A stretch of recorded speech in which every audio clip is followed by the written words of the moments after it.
الحمد لله نحمده ونستعينه ونستغفره ونؤمن به ونتوكل عليه ونعوذ بالله من شرور أنفسنا ومن سيئات أعمالنا من يهده الله فلا مضل له ومن يضلل فلا هادي له وأشهد أن لا إله إلا الله وحده لا شريك له وأشهد أن محمدًا عبده ورسوله أرسله بالحق بشيرا ونذيرا بين يدي الساعة من يطع الله ورسوله فقد رشد ومن يعصهما فإنه لا يضل إلا نفسه ولا يضل الله شيئا أما بعد فإن خير الحديث كتاب الله وخير الهدي هدي محمد صلى الله عليه وسلم وشر الأمور محدثاتها وكل محدثة بدعة وكل بدعة ضلالة وكل ضلالة في النار فأعوذ بالله السميع العليم من الشيطان الرجيم بسم الله الرحمن الرحيم نحن نقص عليك نبأهم بالحق إنهم فتية آمنوا بربهم وزدناهم هدى۔ محترم بزرگوں، نوجوان ساتھیوں، پردہ نشین ماؤں اور بہنوں، پیارے بچوں، ہم اور آپ اس بات سے بخوبی واقف ہیں کہ اللہ رب العزت والجلال نے اس روئے زمین پر انسانی زندگی کو مختلف مراحل میں تقسیم کیا ہے۔ ایک وہ وقت ہوتا ہے جب انسان اپنی ماں کے کوکھ سے جنم لیتا ہے، کمزوری، بے بسی، لاچاری اس کا وصف ہوتی ہے، بڑا کمزور اور ناتواں ہوتا ہے، دوسروں کا محتاج ہوتا ہے، دوسروں کے سہارے پر ہر کام اس کا ڈیپینڈ ہوتا ہے، منحصر ہوتا ہے۔ پھر مرور زمانہ کے ساتھ حالات بدلتے ہیں، وہ اپنے پیروں پر چلنے لگتا ہے، وہ اپنے قدموں پر آگے بڑھنے لگتا ہے۔ کل تک وہ دوسروں کے سہارے کا محتاج تھا، آج وہ دوسروں کو سہارا دینے لائق ہونے لگتا ہے۔ پھر ایک وقت ایسا آتا ہے جب اس کی یہ طاقت، جب اس کی یہ قوت، جب اس کی یہ ہمت جواب دینے لگتی ہے، اور پھر اسے دوسروں کے سہارے اور دوسروں کے مدد کی ضرورت پڑنے لگتی ہے۔ اللہ رب العزت والجلال نے اس تینوں مراحل کا قرآن میں تذکرہ کیا کہ اللہ رب العزت والجلال ہی کی ذات ہے جس نے پیدا کیا ہے، وہی وہ ذات ہے جس نے انسانی زندگی کو مختلف مراحل میں تقسیم کر دیا ہے۔ چنانچہ اللہ رب العزت والجلال نے ارشاد فرمایا، هو الذي خلقكم من ضعف ثم جعل من بعد ضعف قوة ثم جعل من بعد ضعف قوة ثم جعل من بعد قوة ضعفا وشيبا۔ اللہ ہی کی ذات وہ ہے، خلقکم من ضعف، جس نے بڑی کمزوری کی حالت میں تمہیں پیدا کیا۔ جب تم اپنے ماں کے کو پیٹ میں، رحم مادر میں تمہارا حمل استقرار پاتا ہے، 9 مہینے تک تم اپنی ماں کے پیٹ میں رہتے ہو، یہ اللہ رب العزت والجلال کا فضل ہوتا ہے کہ ماں کے ذریعے تمہیں خوراک ملتی ہے، ماں کے ذریعے تم بڑھتے ہو، پروان چڑھتے ہو، تمہاری نشو و نما ہوتی ہے۔ پھر ایک وقت آتا ہے جب وہ مدت پوری ہوتی ہے اور تم اس دنیا میں، اس زمین پر آنکھیں کھولتے ہو، لیکن اس وقت تم کچھ نہیں کر سکتے، بلکہ یہ اللہ کا فیصلہ ہوتا ہے، کہ اللہ کا فضل ہوتا ہے کہ اللہ رب العزت والجلال تمہیں، تمہاری ماں کو یہ استقرار دیتا ہے، تمہاری ماں کو یہ قوت دیتا ہے کہ وہ سمجھتی ہے تمہاری بات کو کہ ابھی تمہیں ضرورت کس چیز کی ہے، تمہاری کوئی حیثیت نہیں ہوتی، اس وقت تم کچھ نہیں کر پاتے۔ تو اللہ نے فرمایا کہ بڑی کمزوری اور بے بسی کی حالت میں ہم نے تمہیں پیدا کیا، لیکن پھر یہ کمزوری اور بے بسی دھیرے دھیرے دور ہوتی ہے، اور ایک وہ وقت آتا ہے جب انسانی جسم میں قوت بڑھنے لگتی ہے. انسانی جسم میں قوت بڑھنے لگتی ہے، اسے اپنے جسمانی ساختے پر، جسمانی قوت پر غرور ہونے لگتا ہے، بھروسہ ہونے لگتا ہے کہ اب ہم آج اس لائق ہیں کہ ہم کچھ بھی کر سکتے ہیں، اب آج ہم دوسروں کا سہارا بن سکتے ہیں، جسے ہم جوانی سے تعبیر کرتے ہیں. اور یہی اصل موضوع ہے میرا آج کے بحث کا، آج کی تقریر کا، کہ اللہ رب العزت والجلال کے نظر میں یہ پیریڈ، یہ وقت، یہ مدت، یہ بہت ہی قیمتی مدت ہے. جب انسان کو اللہ رب العزت والجلال اس وقت قوت دیتا ہے، توانائی دیتا ہے، تو بہت ساری ذمہ داریاں بھی دیتا ہے کہ قبل اس کے کہ بڑھاپے کی وہ کمزوری آ جائے جب انسان کسی لائق نہ بچے، بڑھاپے کی وہ کمزوری آ جائے جب یہ بڑھاپا اسے کچھ کرنے نہ دے، چاہ کر بھی وہ اللہ کے گھر میں آ کر سجدہ نہ کر سکے، چاہ کر بھی وہ اللہ کے ذکر کی مجالس میں شرکت نہ کر سکے، چاہ کر بھی وہ اللہ کے دین اور اس کی عبادت کا کام نہ کر سکے. وہ چاہتا ہے کہ وہ راتوں کو اٹھے اللہ کے گھر میں اور اللہ کے لیے سجدہ کرے، فجر کی نمازوں میں آئے، لیکن وہ نہیں کر پا رہا ہے، اس لیے کہ آج اس کا جسم ساتھ نہیں دے رہا ہے. تو اللہ رب العزت والجلال نے تنبیہ کی اور یہ فرمایا کہ یہ جوانی کی یہ وقت، جوانی کی یہ مدت، یہ بہت ہی قیمتی وقت ہے، یہ بہت ہی قیمتی وقت ہے. اور اللہ رب العزت والجلال نے یہ دیا ہے اس لیے تاکہ اس کے بارے میں خصوصی سوال پوچھے. ایک حدیث دیکھتے ہیں، امام ترمذی نے اپنے جامع میں ذکر کیا ہے کہ اللہ کے رسول صلی اللہ علیہ وسلم نے حشر کا نقشہ کھینچا کہ قیامت کے دن کچھ ایسے سوال ہوں گے جو سب کو جس کا جواب دینا ہوگا، ان سوالوں سے کسی کو مفر نہیں ہوگا، ان سوالوں سے کسی کو چھٹکارا نہیں ہوگا. نبی علیہ الصلوۃ والسلام نے کیا فرمایا، سنیے غور سے اور اندازہ کیجئے کہ یہ کتنا قیمتی وقت ہے. آپ نے فرمایا لا تزول قدم ابن آدم یوم القیامت عند ربہ حتی یسأل عن خمس. قیامت کے دن اللہ رب العزت والجلال کے سامنے سے، اللہ سبحانہ و تعالیٰ کے آگے سے کوئی آدمی اس وقت تک آگے نہیں پڑھ سکتا حتی یسأل عن خمس، یہاں تک کہ وہ 5 سوالوں کا جواب دے. وہ 5 سوالوں کا جواب دے گا تبھی آگے کے مرحلے کے لیے اس سے سوال ہوگا.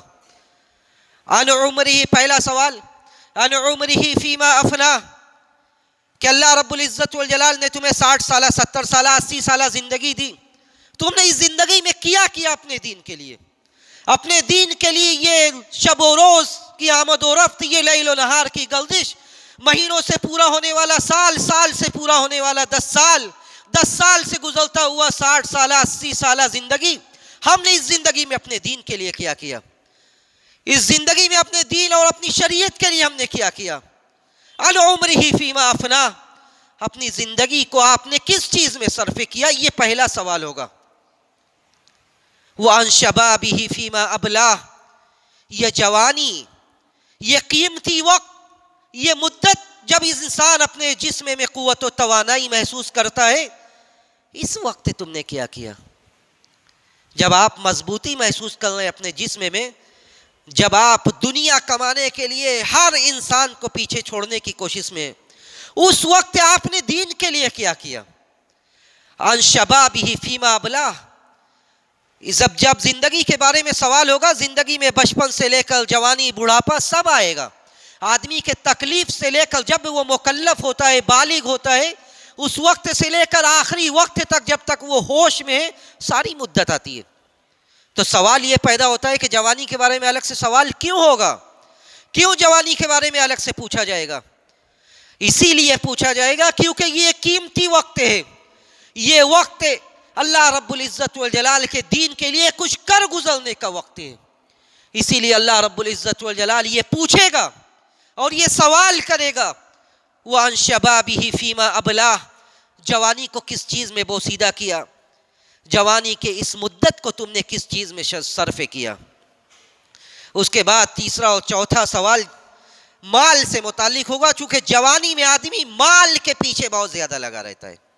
جوانی گویا کہ جوانی میں یہ جسم جب ساتھ دے رہا ہے، ہم مشین ہیں، ہم مشین ہے، پیسہ کمانے کی مشین، دنیا کمانے کی مشین، دنیا سے میں ایک دوسرے سے مقابلہ کرنے کی مشین۔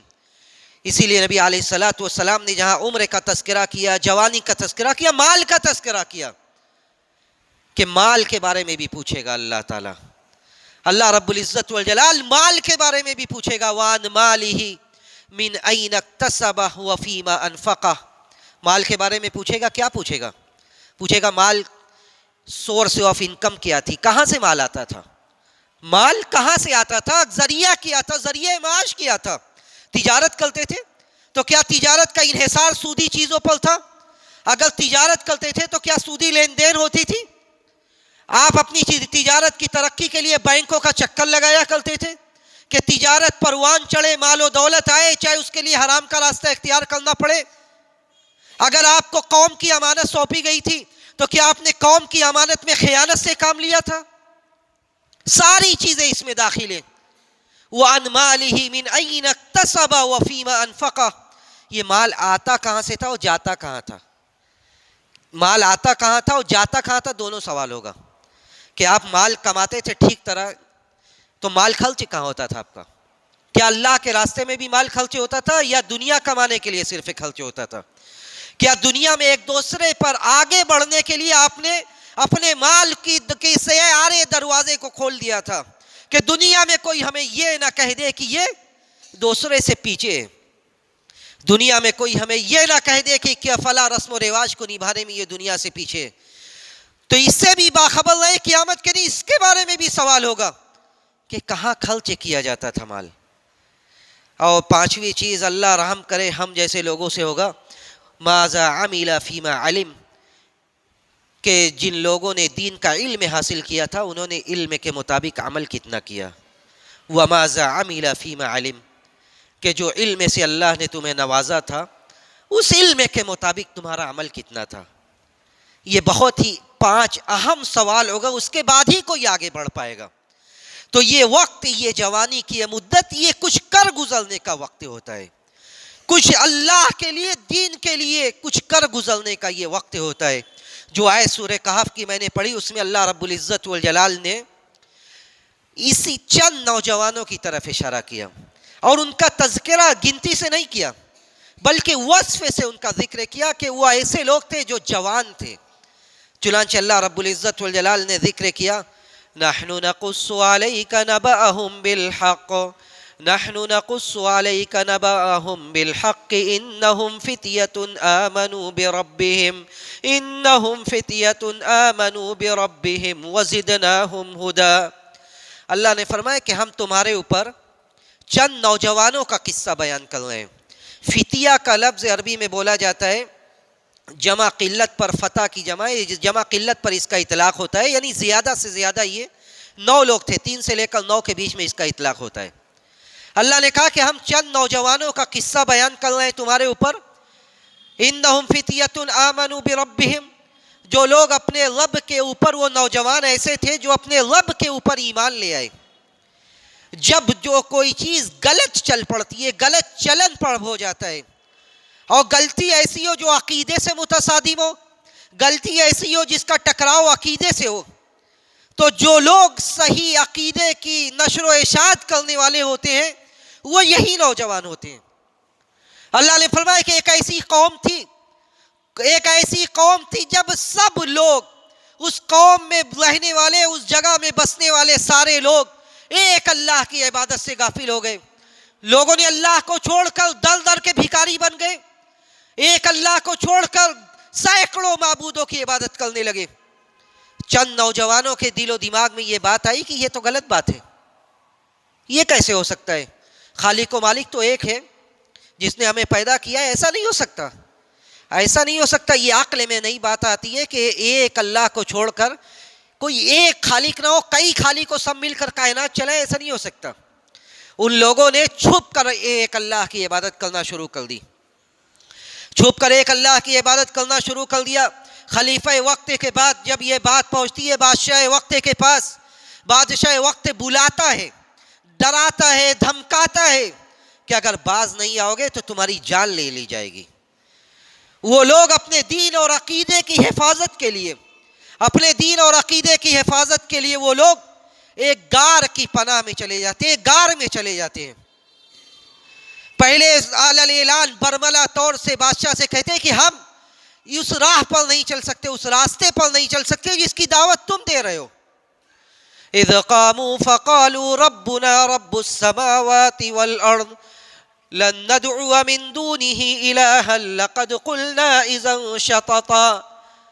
جب ان لوگوں نے برملا طور سے بادشاہ وقت کے پاس کھڑے ہوتے ہیں ان کے سامنے اور کہتے ہیں اذ قاموا فقالوا ربنا رب السماوات والارض، کہ ہمارا رب وہ ہے جو آسمانوں و زمین کا رب ہے، ہمارا رب وہ ہے جو آسمان و زمین کا رب ہے، ربنا رب السماوات والارض لن ندعو من دونه الها، ہم اس کے علاوہ کسی کی عبادت نہیں کریں گے۔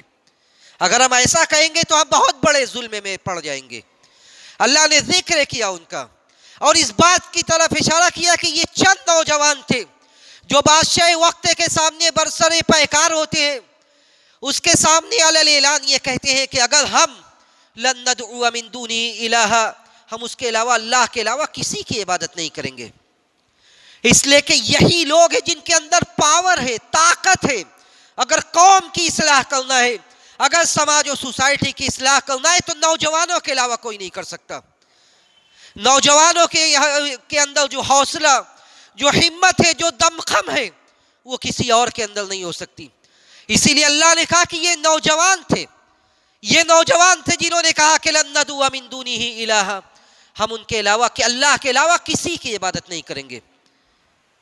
ایک حدیث سنیے اور اندازہ کیجئے کہ اللہ کے نبی صلی اللہ علیہ وسلم نے جب اس وقت کا تذکرہ کیا جب لوگ عرش الہی میں چند خوش نصیبوں کو جگہ دی جائے گی، باقی سارے لوگ اپنے اعمال کے حساب سے پریشان ہوں گے، پسینوں میں شرابور ہوں گے، کوئی اپنے کان کی لو تک، کوئی اپنے کاندھوں تک، کوئی اپنے گھٹنوں تک، کوئی اپنے پیٹ تک، سب پسینوں میں ہوں گے۔ سورج قریب کر دیا جائے گا، لوگ پریشان حال ہوں گے۔ نبی علیہ الصلوۃ والسلام نے کہا کہ چند لوگ ایسے بھی ہوں گے جو عرش الہی کے سائے میں ہوں گے۔ اس میں اللہ کے نبی علیہ الصلوۃ والسلام نے ایک ایسی جماعت کا تذکرہ کیا جو لوگ اپنے اس وقت، اپنے زندگی کے اس مدت میں اپنے رب کو یاد کرتے ہیں جب عام طور سے لوگ غافل ہو جاتے ہیں۔ نبی علیہ الصلوۃ والسلام نے کہا کہ اس میں ایک آدمی وہ بھی ہوگا شاب نشأ فی عبادت اللہ، شاب نشأ فی عبادت اللہ، کہ وہ نوجوان بھی اس دن جب لوگ عرش الہی کے سائے کے لیے ترسیں گے، اللہ رب العزت والجلال انتخاب فرما کر چند لوگوں کو عرش الہی کے سائے میں جگہ دے گا، اس میں وہ لوگ بھی ہوں گے، اس میں وہ نوجوان ہوگا جس نے اپنی عبادت کے لیے بڑھاپے کا انتظار نہیں کیا، جس نے اپنی عبادت کے لیے بڑھاپے کا انتظار نہیں کیا۔ آج جو ٹرینڈ چل پڑا ہے، جو سماج میں جو چلن ہے کہ جوانی ہے تو جوانی میں دنیا کماؤ، جوانی میں کیا کرو؟ دنیا کماؤ۔ جب ہمارے گھر والے ہمیں ریٹائر کر دیں گے، جب ہم کسی لائق نہیں بچیں گے، بچے کہیں گے اب آرام سے بیٹھیے، تب ہم اللہ کے گھر میں آئیں گے۔ جب ہمیں ریٹائر کر دیا جائے گا تب ہم اپنے رب کو یاد کریں گے، اللہ کے یہاں، معاف کیجیے، اللہ کے یہاں اس عبادت کی جو اہمیت ہے جو آپ جوانی میں کر رہے ہیں، بڑھاپے میں کی گئی عبادت کی وہ اہمیت نہیں ہے۔ نبی علیہ الصلوۃ والسلام نے کہا کہ وہ آدمی جو جوانی میں اپنے رب کو یاد کرتا ہے، اپنے رب کی عبادت کے لیے جوانی میں وقت نکالتا ہے، قیامت کے دن وہ ان خوش نصیبوں میں ہوگا جسے عرش الہی کا سایہ ملے گا، جسے عرش الہی کا سایہ ملے گا۔ اس میں وہ نوجوان بھی ہوگا جو اپنی پوری جوانی اللہ کی عبادت میں، اللہ کے ذکر میں اپنی پوری جوانی گزار دیتا ہے۔ اس لیے یہ وقت وہ ہے جو وقت اپنے دین کے لیے لگانے کا وقت ہے، یہ وہ وقت ہے جو دین کے لیے کر گزرنے کا وقت ہے۔ آج مسلم امت محمدیہ میں نوجوانوں کا حال کیا ہے، میں آگے کچھ مقارنہ ذکر کروں گا کہ آج ایک طرف صحابہ تھے، ایک طرف اس امت کے اسلاف تھے، ایک طرف اس امت کے وہ لوگ تھے جن کے بارے میں شریعت نے، دین نے یہ گواہی دی کہ وہ خیر القرون تھے، ان کی جوانی کیسی تھی، اور آج ہماری اور ہمارے نوجوانوں کی جوانی کیسی ہے۔ دین سے بیداری، دین سے دوری، دین کی بیسک معلومات کی عدم فراہمی، یہ ساری چیزیں پائی جاتی ہے، یہ ساری چیزیں پائی جاتی ہے۔ چند صحابہ اکرام کا تذکرہ میں بطور مثال کرتا ہوں کہ صحابہ اکرام ایسے نہیں تھے جو سب بوڑھے ہو کر انہوں نے اپنے دین کے لیے وقت نکالا، بلکہ صحابہ اکرام میں ایسے لوگ تھے جن کی عمر، جنہیں شباب الصحابہ کہا جاتا ہے، نوجوان لوگ، نوجوان صحابہ اکرام، ایک طرف وہ نوجوان، دوسری طرف آج ہم اور ہمارے نوجوان۔ ان نوجوانوں میں پہلا نام میں آپ لوگوں کے سامنے رکھتا ہوں، ایک بڑے باپ کا بڑا بیٹا، حضرت عمر رضی اللہ تعالیٰ عنہ، حضرت عمر بن خطاب کے بیٹے حضرت عبداللہ ابن عمر۔ حضرت عبداللہ ابن عمر، یہ عبداللہ ابن عمر کون تھے؟ حضرت عبداللہ ابن عمر وہ ہیں جن کے بارے میں نبی علیہ الصلوۃ والسلام نے یہ فرمایا کہ نعم الرجل عبداللہ لو کان یقوم من اللیل۔ اس واقعے کا پس منظر کیا ہے؟ نبی علیہ الصلوۃ والسلام نے اپنی زبان مبارک سے کہا کہ عبداللہ ابن عمر بہترین آدمی ہے، عبداللہ ابن عمر بہترین آدمی ہے۔ اور یہ کب کہا تھا؟ جب عبداللہ ابن عمر کی عمر مشکل سے 15-16 سال رہی ہوگی۔ صحابہ اکرام میں حضرت عبداللہ ابن عمر کہتے ہیں کہ عبداللہ ابن عمر کو بڑا شوق تھا، اللہ کے رسول اکثر پوچھا کرتے تھے کہ آج رات کسی نے کوئی خواب دیکھا؟ پیارے رسول جب لوگوں کی مجلس ہوتی تھی تو پوچھتے تھے آج رات کسی نے کوئی خواب دیکھا؟ لوگ اپنا خواب سناتے تھے۔ حضرت عبداللہ ابن عمر دل میں چاہتے تھے کہ میں بھی کوئی خواب دیکھوں، میں بھی پیارے رسول کے سامنے رکھوں کہ میں نے بھی ایک خواب دیکھا ہے۔ حضرت عبداللہ ابن عمر کی یہ تمنا پوری ہوتی ہے۔ حضرت عبداللہ ابن عمر خواب دیکھتے ہیں، لیکن خواب بڑا بھیانک اور عجیب۔ عبداللہ ابن عمر خواب دیکھتے ہیں، رات میں انہیں یہ خواب آتا ہے کہ دو فرشتے آتے ہیں، انہیں لے کر جاتے ہیں، اور کہاں جاتے ہیں؟ جہنم کی طرف لے جا رہے ہیں۔ جہنم کی طرف دو فرشتے انہیں لے کر جا رہے ہیں۔ راستے میں، جہنم کے اس راستے میں ایک اچھے آدمی ملتے ہیں، یعنی وہ بھی اچھے فرشتے ہوتے ہیں۔ وہ کہتے ہیں لن ترائی، خوف مت کھاؤ، ڈرو مت۔ عبداللہ ابن عمر سناتے ہیں اس کے بعد جہنم کے قریب انہیں لے جایا جاتا ہے۔ وہ دیکھتے ہیں فرائیت فیہا رجالا من قریش، میں قریش کے وہ لوگ جو مر چکے ہوتے ہیں میں انہیں جہنم میں دیکھتا ہوں کہ سب جہنم میں۔ حضرت عبداللہ ابن عمر ڈر جاتے ہیں۔ صبح ہوتی ہے، اللہ کے رسول صلی اللہ علیہ وسلم کے سامنے اپنی کم عمری کی وجہ سے بیان کرنے کی ہمت نہیں رکھتے۔ بیان کرنے کی ہمت، اتنے کم عمر ہوتے، کم سین ہوتے، بیان نہیں کرتے۔ اپنی بہن حضرت حفصہ سے کہتے ہیں۔ حضرت حفصہ کون ہے؟ آپ کی زوجہ محترمہ اور اس امت کی روحانی ماں ام المومنین حضرت حفصہ سے اپنا قصہ بیان کرتے ہیں، اپنا واقعہ بیان کرتے ہیں کہ میں نے رات میں یہ اور یہ خواب دیکھا۔ حضرت حفصہ اللہ کے رسول صلی اللہ علیہ وسلم سے بیان کرتی ہے کہ حضرت عبداللہ نے یہ اور یہ دیکھا ہے۔ اللہ کے رسول کہتے ہیں گھبراؤ مت۔ عبداللہ ابن عمر کو بشارت دیتے ہیں اس لفظ کے ذریعے، اور کہتے ہیں نعم الرجل عبداللہ لو کان یقوم من اللیل، کہ عبداللہ تو بہترین آدمی ہے، لو کان یقوم من اللیل، اگر وہ رات میں قیام اللیل کرے تو اور بہتر آدمی ہو جائیں گے، اگر وہ رات میں قیام اللیل کرے تو وہ اور بہتر آدمی ہو جائیں گے۔ یہ وقت تھا 15-16 سال کی عمر، اور ان کی زندگی میں اللہ رب العزت والجلال نے انہیں تقریباً 80 سالہ یا 80 سے زائد سالہ زندگی دی۔ ان کے شاگرد نافع گواہی دیتے ہیں کہ جب سے نبی علیہ الصلوۃ والسلام کی زبان مبارک سے عبداللہ ابن عمر نے یہ سنا کہ عبداللہ ابن عمر بہتر آدمی اس صورت میں جب وہ رات کو قیام اللیل کرے، فما ترک قیام اللیل ابدا، کہ عبداللہ ابن عمر نے اس کے بعد کبھی قیام اللیل ترک ہی نہیں کیا۔ اللہ اکبر۔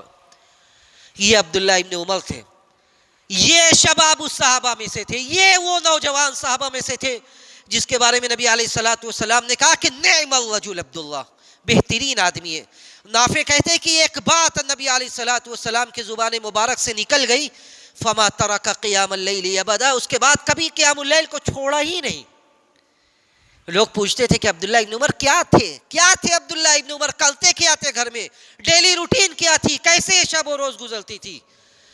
نافع ان کے شاگرد جو تھے تابعی میں سے، نافع کہتے تھے الصلاۃ تلو الصلاۃ وبینہما القرآن، الصلاۃ تلو الصلاۃ وبینہما القرآن. یہ تھے عبداللہ ابن عمر. پے در پے نمازیں، نمازوں کے بیچ میں جو خالی وقت ملتا تھا تلاوت قرآن. سبحان اللہ. کہ نمازوں پر نمازیں، فرض نمازیں، نفل نمازیں، جو نمازوں کے بیچ میں وقت ملتا تھا وہ اس میں تلاوت قرآن. یہ تھے عبداللہ ابن عمر. فکر آخرت ایسی کہ جب نبی علیہ الصلوۃ والسلام ان سے یہ کہتے کہ اے عبداللہ کن فی الدنیا کأنک غریب، دنیا میں دل مت لگانا، دنیا میں اپنا دل مت لگانا. یہ دنیا، یہ اس دنیا میں اس طرح رہو گویا کہ پردیسی ہو تم. آج تم ہو، کل تم نہیں رہو گے. یہ چند سالہ زندگی ہے، اس کے بعد تمہاری آنکھیں بند ہو جائے گی، اس لیے اس سے دل مت لگانا. حضرت عبداللہ ابن عمر جب حدیث بیان کرتے تھے، یہ تھے عبداللہ ابن عمر، تو کہتے تھے اذا اصبحت فلا تنتظر المساء واذا امسیت فلا تنتظر الصباح. جب صبح ہو جائے تو اگلی شام کا انتظار مت کرنا، جب صبح ہو جائے تو اگلی شام کا انتظار مت کرنا، جب شام ہو جائے تو اگلی صبح کا انتظار مت کرنا. یہ تھے عبداللہ ابن عمر. یہ تھی آخرت کی فکر، یہ تھی جوانی کے عالم میں اللہ رب العزت والجلال کی رضا، اس کے دین کے لیے عمل کرنے کا جذبہ. یہ عبداللہ ابن عمر 14 سالہ نوجوان خود گواہی دیتے. عبداللہ ابن عمر صحیحین کی روایت ہے، کہتے ورثت علی النبی صلی اللہ علیہ وسلم یوم احد، مجھے اللہ کے نبی کے اوپر پیش کیا گیا احد کے دن. احد کے دن مجھے اللہ کے رسول کے سامنے حاضر کیا گیا. اللہ کے رسول احد کے دن ان لوگوں کو لیتے تھے جو بالغ تھے، جو لینے لائق تھے، جنگ میں جو کچھ کر سکتے تھے. لیکن عبداللہ ابن عمر کے اندر جو جوش تھا، جو جذبہ تھا، عبداللہ ابن عمر بھی آتے اللہ کے رسول کے سامنے کہ شاید مجھے بھی لے لیا جائے. اللہ کے رسول کہتے ہیں کہ ابھی نہیں، ابھی آپ لینے لائق نہیں ہیں. لیکن یہ جنون، یہ جذبہ کس چیز کا ہے؟ یہ جنون اور یہ جذبہ کس چیز کا ہے؟ کس لیے آ کر ایک 14 سالہ نوجوان یہ کہہ رہا ہے کہ مجھے بھی جنگ میں شامل ہونے کا موقع دیا جائے؟ یہ دین کا جذبہ ہے، یہ شریعت پر عمل کرنے کا جذبہ ہے، دین کے لیے مر مٹنے کا جذبہ ہے. یہ عبداللہ ابن عمر تھے. یہ وہ تھے جن کے بارے میں نبی علیہ الصلوۃ والسلام نے کہا کہ نعم الرجل عبداللہ. اور آپ یہ اس بات کا یقین رکھیے اور آپ سیرت کا مطالعہ کیجئے کہ اسلام جب آگے بڑھا تو انہی نوجوانوں کے کاندھوں پر اسلام آگے بڑھا. آپ تاریخ کا مطالعہ کیجئے، سیرت کی کتابیں اٹھائیے. جن لوگوں کو نبی علیہ الصلوۃ والسلام کی مدد کے لیے، آپ کی نصرت کے لیے، دین کو آگے بڑھانے کے لیے اختیار کیا گیا، وہ سب کے سب جوان تھے، وہ سب کے سب جوان تھے.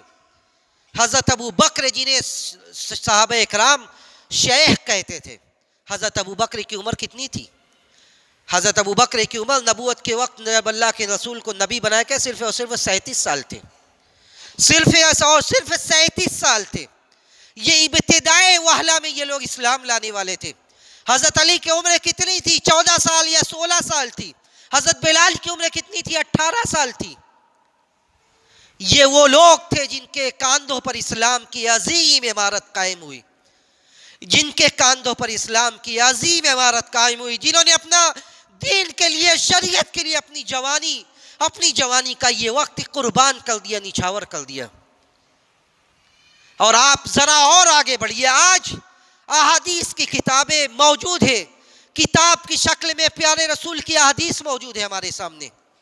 اگر صحابہ اکرام ہماری طرح اپنی جوانی گزار دیتے تو آج یہ کتابیں، یہ بخاری، یہ مسلم، یہ ابو داؤد، یہ ترمذی نہ تو موجود ہوتی اور نہ انہیں پڑھایا جاتا. یہ میں دعویٰ نہیں کروں بلکہ علماء نے اپنے کتابوں میں ذکر کیا ہے کہ آج جو احادیث موجود ہے، جو مدون ہے، جس کی تدوین کی گئی ہے، ان احادیث میں 67% احادیث کا دار و مدار ان 7 صحابہ اکرام پر ہے. 67% احادیث کا دار و مدار 7 صحابہ اکرام پر ہے جو سب کے سب جوان تھے، جو 1000 سے زائد احادیث کو روایت کرنے والے ہیں.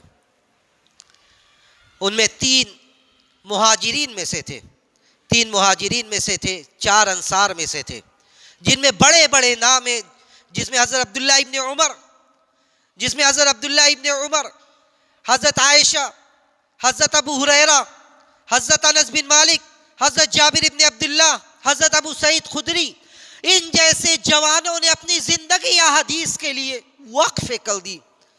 اور لوگوں نے اس وقت کیسے اپنی اولاد کی تربیت کی، اس کا بھی اندازہ کیجئے. جب حضرت عمر رضی اللہ تعالیٰ عنہ ہجرت کر کے مدینہ گئے، اپنے بیٹے کو صحابہ اکرام کے ساتھ لگایا، عبداللہ کو صحابہ اکرام کے ساتھ، اصحاب صفہ کے ساتھ لگایا. عبداللہ ابن عمر، صحیح بخاری کی روایت ہے، عبداللہ ابن عمر کہتے ہیں کہ میں مسجد نبوی میں سوتا تھا. اس لیے سوتا تھا تاکہ حضرت عمر نے یہ سوچ کر لگایا تھا کہ صحابہ اکرام کے ساتھ رہیں، بڑے بڑے صحابہ کے ساتھ رہیں، دین سیکھیں. دین سیکھا، 1000 سے زائد روایات کو نقل کیا، پہنچایا آگے تک. مدینہ میں انصار سے سیکھا، مدینہ میں بڑے بڑے انصار نے حدیث کو روایت کیا، آگے تک پہنچایا. تو یہ 7 ایسے صحابہ اکرام تھے جن کے کاندھوں پر 67%، تقریباً 70% حدیث کا دار و مدار ہے. یہ صحابہ اکرام تھے، یہ نوجوان تھے. اس میں صرف مرد نہیں تھے بلکہ عورتیں بھی تھیں. اما عائشہ رضی اللہ تعالیٰ عنہ، حضرت عائشہ رضی اللہ تعالیٰ عنہ، نبی علیہ الصلوۃ والسلام سے آپ کا نکاح ہوتا ہے اور کم عمری میں ہی آپ بیوہ ہو جاتی ہیں. کتنی عمریں تھی آپ کی؟ آپ کی عمر کتنی تھی جب آپ بیوہ ہوئی؟ صرف اور صرف 18 سال. 18 سال کی عمر میں اما عائشہ بیوہ ہو جاتی ہیں. پوری زندگی اس کے بعد دین کی خدمت، دین کی نشر و اشاعت کے لیے وقف کر دیتی ہیں. مسروق یہ گواہی دیتے ہیں، تابعی یہ مسروق یہ گواہی دیتے ہیں، کان کبار الصحابہ یسالون عائشہ عن المیراث، کہ بڑے بڑے صحابہ اکرام حضرت عائشہ کے پاس آتے تھے، آ کر میراث کے متعلق سوال پوچھتے تھے. یہ عائشہ تھی، 18 سال کی عمر میں بیوہ ہو جاتی ہے، دین کے لیے، شریعت کے لیے سب کچھ وقف کر دیتی ہے. یہ 18 سال کی جوان عورت، یہ فاطمہ نبی کی بیٹی. آپ نے بارہا یہ سنا ہوگا کہ نبی کی بیٹی فاطمہ یہ جنت میں عورتوں کی سردار تھی، یہ جنت میں عورتوں کی سردار ہے. لیکن کیا کبھی آپ نے یہ سوچا، آپ کے دماغ میں یہ بات آئی کہ سرداری کے لیے اللہ نے کتنے سالہ زندگی کا موقع دیا تھا؟ کتنی سالہ زندگی آپ کو اس دنیا میں ملی؟ حضرت فاطمہ رضی اللہ تعالیٰ عنہ کے بارے میں نبی علیہ الصلوۃ والسلام کہتے ہیں کہ فاطمہ سیدۃ نساء اہل الجنہ، فاطمہ یہ جنت میں عورتوں کی سردار ہے.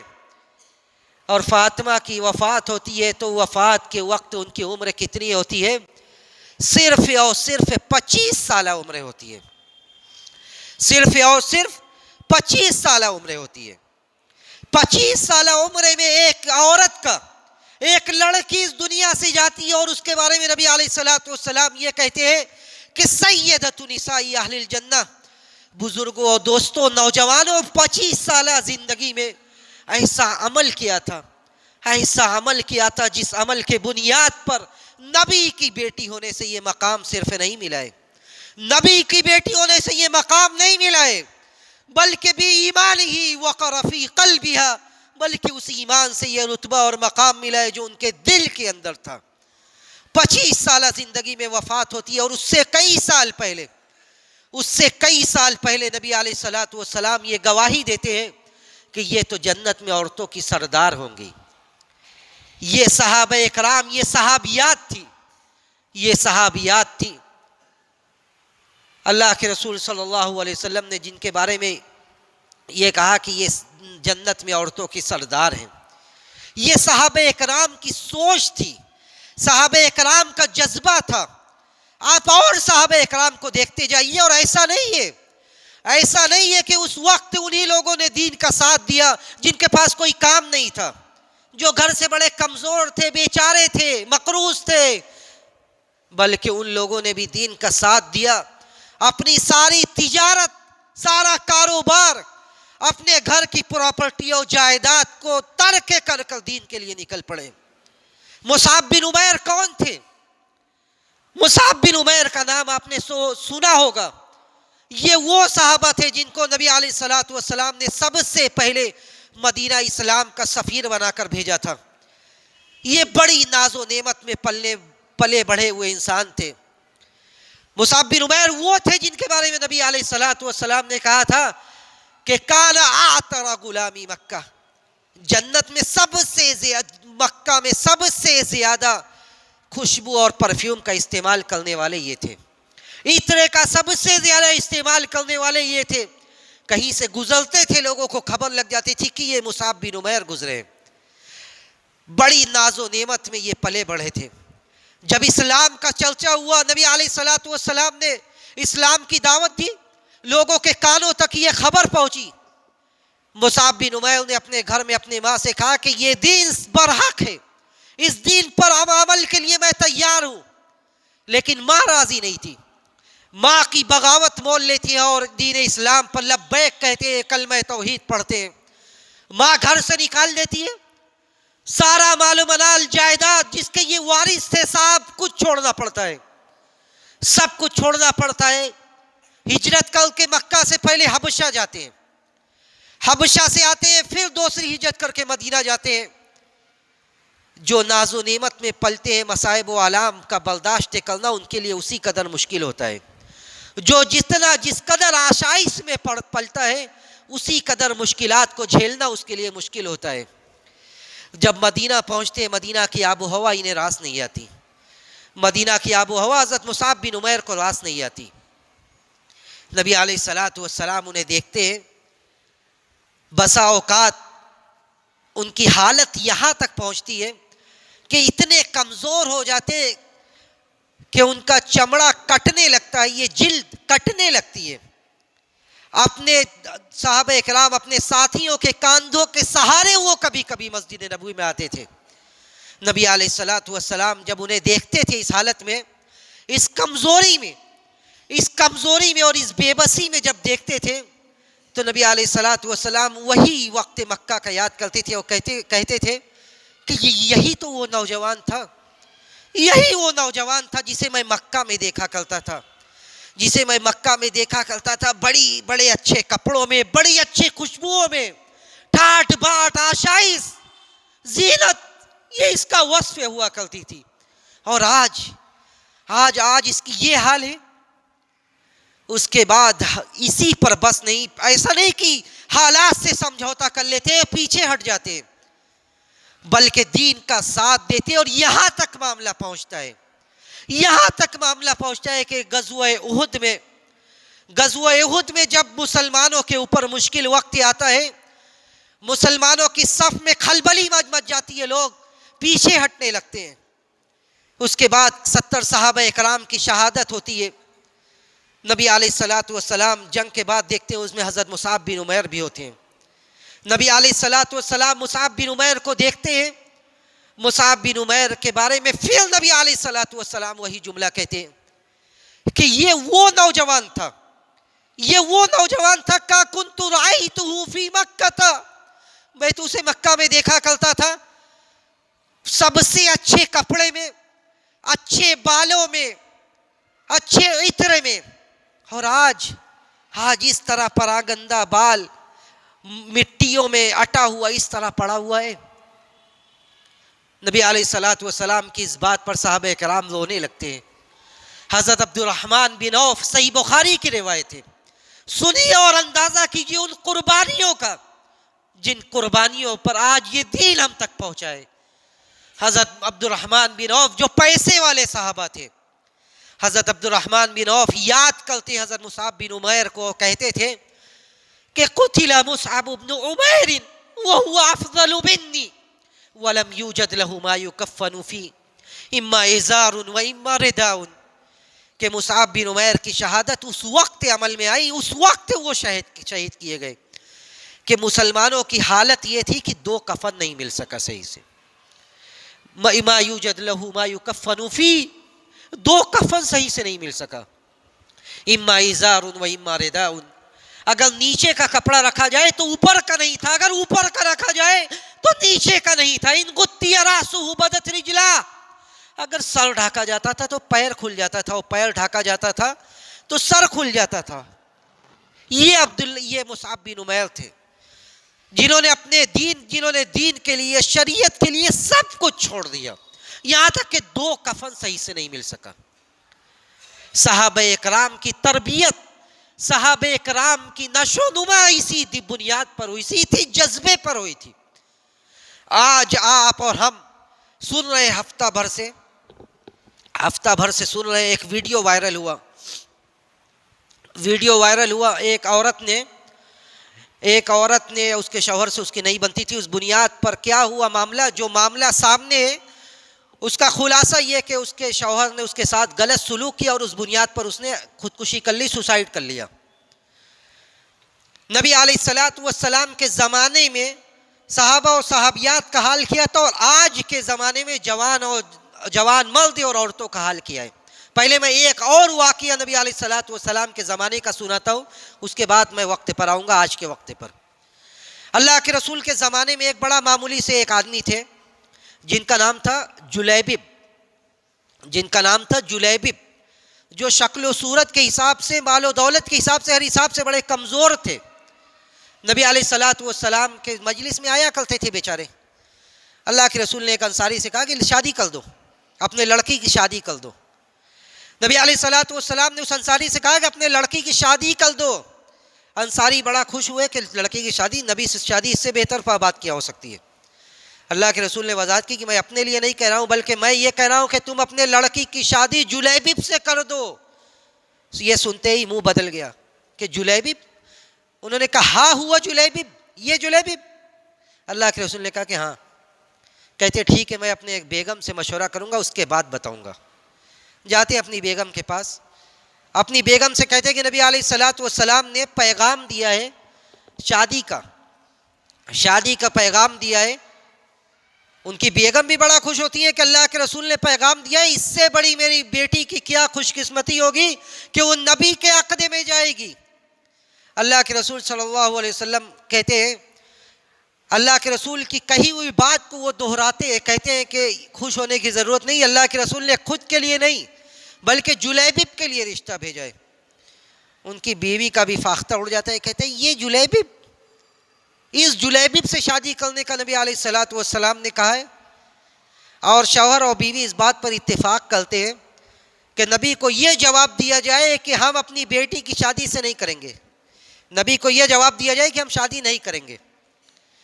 وہ لڑکی جو میرا استدلال ہے، جو محل شاہد ہے کہ وہ کنواری لڑکی پردے کے پیچھے سے یہ آواز سن رہی ہے کہ میرے ماں باپ نبی علیہ الصلوۃ والسلام کے جس سوال کا جواب دینے کی تیاری کر رہے ہیں، اس بات کی پلاننگ کر رہے ہیں کہ نبی کو کیا بتایا جائے کہ میں ایک ایسے آدمی سے اپنی لڑکی کی شادی کروں گا جس کے پاس کچھ نہیں ہے، نہ شکل و صورت، نہ مال و دولت، نہ جائیداد، کچھ نہیں ہے، اس سے شادی کریں گے۔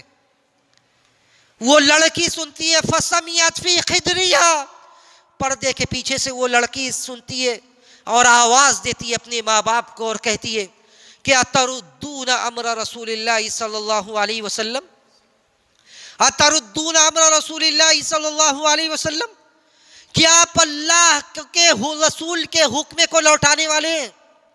آپ اللہ کے رسول کے حکم کو لوٹائیں گے؟ اللہ کے رسول کے حکم کو نہ لوٹائیے۔ جب آپ اللہ کے رسول نے یہ آپ کے سامنے یہ بات رکھی ہے تو آپ رسول اللہ کے بتلائے ہوئے فرمان کے مطابق میری شادی کر دیجئے، اللہ تعالیٰ ضائع ہمیں نہیں کرے گا۔ ان اللہ لا یضیعنا، اللہ ہمیں ضائع نہیں کرے گا۔ اور تاریخ اور سیرت یہ گواہی دیتی ہے کہ جب اس عورت نے نکاح کا پیغام قبول کیا تو ایک وہ وقت آیا جب پورے مدینے میں اس سے زیادہ مالدار عورت کوئی نہیں تھی، اس سے زیادہ مالدار عورت کوئی نہیں تھی۔ اللہ نے اتنا نوازا کہ وہ مدینہ کی مالدار عورتوں میں اس کا شمار ہوتا تھا۔ یہ نبی کے زمانہ کی عورتیں تھیں جن کی تربیت دین پر ہوئی تھی، جن کی تربیت اس بات پر ہوئی تھی کہ دین یہی سب سے اولا اور افضل چیز ہے۔ اور صحابہ اکرام کی یہ تربیت کی گئی تھی کہ دین کے بنیاد پر لڑکیوں کو اختیار کرنا ہے۔ آج جب دین چھوٹا تو نتیجہ کیا سامنے آیا؟ میں نے یہ ساری باتیں ابھی جو گزشتہ پیچھے کی ساری باتیں اسی لیے کی تاکہ آپ مقارنہ کریں، آپ موازنہ کریں، دیکھیں کہ کمیوں کوتاہی کہاں ہے۔ نوجوان وہ بھی تھے، نوجوان یہ بھی ہیں، ہم بھی ہیں، یہ کمیوں کوتاہی کہاں رہ گئی؟ ایک آدمی پریشان ہے اپنی زندگی سے، ڈپریس ہے، پریشانی اور آشائش یہ زندگی کی رس میں ہے، پریشانی اور آشائش یہ زندگی کی رس میں ہے، یہ اللہ کا فیصلہ ہے۔ اللہ رب العزت والجلال نے یہ ارشاد فرمایا کہ ہم زندگی میں آزماتے رہیں گے، زندگی میں آزماتے رہیں گے۔ ایک آیت سنیے اور اللہ کے اس فیصلے کو سمجھیے۔ اللہ نے فرمایا وَلَنَبْلُوَنَّكُمْ بِشَيْءٍ مِّنَ الْخَوْفِ وَالْجُوعِ وَنَقْصٍ مِّنَ الْأَمْوَالِ وَالْأَنفُسِ وَالثَّمَرَاتِ وَبَشِّرِ الصَّابِرِينَ۔ اللہ نے فرمایا کہ ہم تو آزماتے رہیں گے، من الخوف والجوع، کبھی ہم خوف کے ذریعے آزمائیں گے، ہر طرف سے خوف و ہراس تمہیں گھیر لے گا، کبھی بھوک، کبھی تمہارے پاس اتنا نہیں ہوگا کہ تم کھا سکو صحیح سے، وَنَقْصٍ مِّنَ الْأَمْوَالِ، کبھی مالوں میں کمی کر دیں گے، کبھی تجارت کساد بازاری کا شکار ہو جاؤ گے، کبھی تجارت میں خسارہ ہوگا، وَنَقْصٍ مِّنَ الْأَمْوَالِ وَالْأَنفُسِ وَالثَّمَرَاتِ، کبھی جانوں میں کمی ہوگی، موتیں کثرت سے واقع ہوگی۔ اس کے بعد اللہ نے فرمایا وَبَشِّرِ الصَّابِرِينَ الَّذِينَ إِذَا أَصَابَتْهُمْ مُصِيبَةٌ قَالُوا إِنَّا لِلَّهِ وَإِنَّا إِلَيْهِ رَاجِعُونَ۔ اللہ نے کہا کہ ہم آزمائیں گے۔ آزمائش کے وقت کرنا کیا ہے؟ آزمائش کے وقت کرنا یہ ہے کہ جو مومن ہے وَبَشِّرِ الصَّابِرِينَ الَّذِينَ إِذَا أَصَابَتْهُمْ مُصِيبَةٌ، کہ ان صبر کرنے والوں کو بشارت دے دو کہ جب انہیں کوئی مصیبت پہنچتی ہے تو وہ کہتے ہیں کہ یہ سب تو اللہ کی طرف سے، اِنَّا لِلَّهِ وَإِنَّا إِلَيْهِ رَاجِعُونَ، ہم اللہ کے لیے، اور جو بھی مصیبتیں آ رہی ہیں یہ اللہ کی طرف سے، اور ایک دن ہم سب اللہ کی طرف چلے جائیں گے۔ کہ اللہ نے مصیبت کے وقت اس بات کی اجازت دی کہ ہم دینی معیار کو چھوڑ دیں، کہ اللہ نے مصیبت کے وقت یہ کہا کہ آپ ڈپریس ہو جائے تو شریعت کو چھوڑ دیں، آپ ڈپریس ہو تو آپ ڈپریشن میں جا کر خودکشی کر لیں؟ ہرگز نہیں، ہرگز نہیں، بلکہ ایسے لوگوں کی سخت تردید کی گئی، جو ڈپریشن کا علاج بتلایا گیا، اور ایسے لوگوں کی تردید کی گئی کہ ایک آدمی، نبی علیہ الصلوۃ والسلام نے کہا کہ ایک آدمی، گزشتہ امت میں ایک آدمی نے جلدی کی تو اللہ نے اس کے ساتھ کیا کیا؟ ایک آدمی نے جلدی کی، اسے اس کے جسم میں ایک تکلیف پہنچی، اس تکلیف کی وجہ سے تنگ آ کر اس نے اپنا ہاتھ کاٹ لیا، تنگ آ کر اس نے اپنا ہاتھ کاٹ لیا۔ نبی علیہ الصلوۃ والسلام نے صحابہ اکرام کو بتلایا کہ بادرنی عبدی بنفسہ حرمت علیہ الجنہ، کہ اس آدمی نے جلدی کی، اللہ نے اس کے اوپر جنت کو حرام کر دیا، اللہ نے اس کے اوپر جنت کو حرام کر دیا۔ تو یہ جو خودکشی کیا جا رہا ہے، یہ جو ویڈیو بنایا جا رہا ہے، یہ سلف کا اور صحابہ کا منہج نہیں ہے، اس کی سماج میں قطعی طور سے پذیرائی نہیں ہونی چاہیے، سماج میں قطعی طور سے اس کی پذیرائی نہیں ہونی چاہیے، اس کو سراہنا نہیں چاہیے، بلکہ یہ سراسر کھلا دین اور شریعت کی مخالفت ہے۔ اس نے کوئی بہادری کا کام نہیں کیا، بلکہ مجھے خوف اس بات کا ہے کہ یہ ٹرینڈ اور یہ فیشن نہ بن جائے کہ جو پریشان ہے زندگی سے، وہ جو ڈپریس ہے، ڈپریشن میں وہ ایک ویڈیو بنائے، ویڈیو بنا کر وائرل کر دے، دو لوگوں کی نظر میں وہ ہیرو بن جائے، لوگوں کی نظر میں وہ شریعت اور دین کا مذاق اڑا کر ہیرو بن جائے۔ وہ ہیرو نہیں، بلکہ اللہ کے نظر میں زیرو ہے، اللہ کے یہاں اس کی کوئی وقعت اور حیثیت نہیں ہے۔ یہ قضا و قدر کا فیصلہ ہے کہ آپ زندگی میں کبھی پریشان ہوتے ہیں اور کبھی آرام سے رہتے ہیں۔ اللہ نے آپ کی جان آپ کے ہاتھ میں نہیں دیے کہ جب چاہا جیسے چاہا اپنی جان خود لے لی۔ اللہ نے یہ حکم دیا وَلَا تَقْتُلُوا أَنفُسَكُمْ إِنَّ اللَّهَ كَانَ بِكُمْ رَحِيمًا۔ تم اپنے آپ سے زیادہ اپنی نفسوں پر مہربان نہیں ہو، تم اللہ سے زیادہ اپنے نفسوں پر مہربان نہیں ہو۔ اپنے جانوں کو ہلاک مت کرو، اپنے جانوں کو ہلاک مت کرو، اللہ بہت زیادہ مہربان ہے، اللہ بہت زیادہ مہربان ہے۔ ان اللہ کان بکم رحیما، اللہ تعالیٰ بہت زیادہ تمہارے اوپر رحم کرنے والا ہے۔ اور جو ایسا کرے گا وہ سن لے کان کھول کر کہ وَمَن يَفْعَلْ ذَلِكَ عُدْوَانًا وَظُلْمًا فَسَوْفَ نُصْلِيهِ نَارًا، جو ایسا کرے گا اپنے آپ کی جان لے لے گا، خودکشی کر لے گا، تو ہم اسے جہنم میں داخل کر دیں گے۔ اس نے جلدی کیا، اپنا فیصلہ سنایا ہے، اس نے اپنا فیصلہ سنایا ہے کہ میں زندگی سے تنگ آ گئی ہوں، زندگی سے تنگ آ گیا ہوں، اب اس کا کوئی علاج نہیں ہے۔ تو اللہ نے کہا کہ بادر علی عبدی بنفسہ، اس نے جلدی کیا، اس لیے جاؤ فسوف نصلیہ نارا، اس کا ٹھکانہ کہا ہے؟ اس کا ٹھکانہ جہنم ہے۔ وَكَانَ ذَلِكَ عَلَى اللَّهِ يَسِيرًا، یہ ہمارے لیے وہ، ہم اس کے لیے سمپیتھی رکھ سکتے ہیں، ہمارے دل میں اس کے لیے نرم گوشہ ہو سکتا ہے، لیکن اللہ پر اس کو عذاب دینا اور جہنم میں ڈالنا یہ بہت آسان بات ہے۔ اس نے اللہ کے دین اور شریعت کا مذاق اڑایا ہے۔ اللہ نے یہ کہا کہ اب انسان کی جان اس کا ذمہ دار اللہ ہے، اللہ نے تمہیں جان دے دیا، اور ایک وقت ایسا آئے گا جب اللہ سبحانہ و تعالیٰ تمہارے جان کے خاتمے کا فیصلہ کرے گا۔ تو ایسا عمل سماج میں قطعی طور سے پذیرائی کا مستحق نہیں ہے، قطعی طور سے یہ آئیڈیل نہیں ہے، بلکہ یہ ایسا عمل ہے، آپ حیرت اور افسوس کیجئے اور مقارنہ کیجئے کہ ہمارا سماج کہاں جا رہا ہے۔ اس کا آڈیو وائرل ہوتا ہے، وہ اپنے باپ سے بات کرتی ہے، اپنے والد سے بات کرتی ہے، اس کے والد اسے دہائی دیتے ہیں، کہتے ہیں کہ بیٹی تمہارا نام میں نے کیا نام رکھا ہے، تمہارا نام میں نے عائشہ رکھا ہے، اماں عائشہ کے نام پر میں نے تمہارا نام رکھا ہے، تم ایسا کام مت کرنا۔ وہ ساری دہائی کو پیچھے چھوڑتی ہے، اپنے باپ کی ساری التجا کو چھوڑتی ہے، اور اس کے بعد بھی خودکشی کر لیتی ہے، آتم ہتیا کر لیتی ہے۔ یہ اندازہ کیجئے کہ نہ تو باپ کو یہ پتہ ہے، باپ یہ کہتا ہے کہ میں تمہیں اماں عائشہ کا واسطہ دیتا ہوں، اماں عائشہ کی قسم دلاتا ہوں تم خودکشی مت کرنا، اسے یہ نہیں پتا کہ اماں عائشہ کی قسم دلانا غلط ہے، اور اسے یہ نہیں پتا کہ یہ جو کود کر وقتی طور سے راحت اور سکون حاصل کر رہی ہے، قیامت میں ہمیشہ ہمیش کے لیے یہ کودتی رہے گی، ہمیشہ ہمیش کے لیے جس کود کر اس نے جان دیا ہے ہمیشہ ہمیش کے لیے کودتی رہے گی۔ یہ میں نہیں کہہ رہا ہوں، نبی علیہ الصلوۃ والسلام نے حدیث میں فرمایا کہ من تردى من جبل فقتل نفسه، کہ جو آدمی پہاڑ سے کودے گا، کود کر جان دے گا، تو قیامت میں اس کو عذاب یہی دیا جائے گا کہ ہمیشہ کودتا رہے گا، ہمیشہ وہ کودتا رہے گا، ہمیشہ وہ کودتی رہے گی۔ کوئی آدمی زہر پی کر اپنی جان لے لیتا ہے، نبی علیہ الصلوۃ والسلام نے کہا کہ قیامت میں جہنم میں اس کے بارے میں فیصلہ ہوگا کہ ہمیشہ زہر پیتا رہے گا۔ یہاں آپ نے زہر پی کر اپنی جان لے لی، یہاں جان ختم ہو گئی، وہاں جان ختم نہیں ہوگی، وہاں آپ کا جسم چھلنی ہوتا رہے گا، تکلیف اٹھاتا رہے گا، لیکن آپ کو موت نہیں آئے گی کہ آپ کو راحت مل جائے۔ جو آدمی کود کر جان دیتا ہے ہمیشہ کودتا رہے گا، جسم میں تکلیف محسوس کرے گا، لیکن اسے چین نہیں ملے گا۔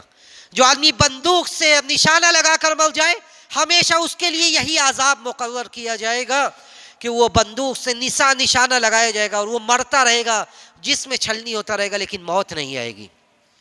جو تو دھاری دار ہتھیار سے اپنی جان لے گا، قیامت کے دن اس کے بارے میں یہ فیصلہ صادر کیا جائے گا کہ ایک ہتھیار سے ہمیشہ اسے کاٹا جائے گا، لیکن اسے موت نہیں آئے گی۔ من قتل نفسہ بشیء عذب بہ یوم القیامہ، جس نے جو کسی چیز سے اپنے آپ کو مارے گا، قیامت کے دن اسی چیز سے اسے عذاب دیا جائے گا، قیامت کے دن اسی چیز سے اسے عذاب دیا جائے گا۔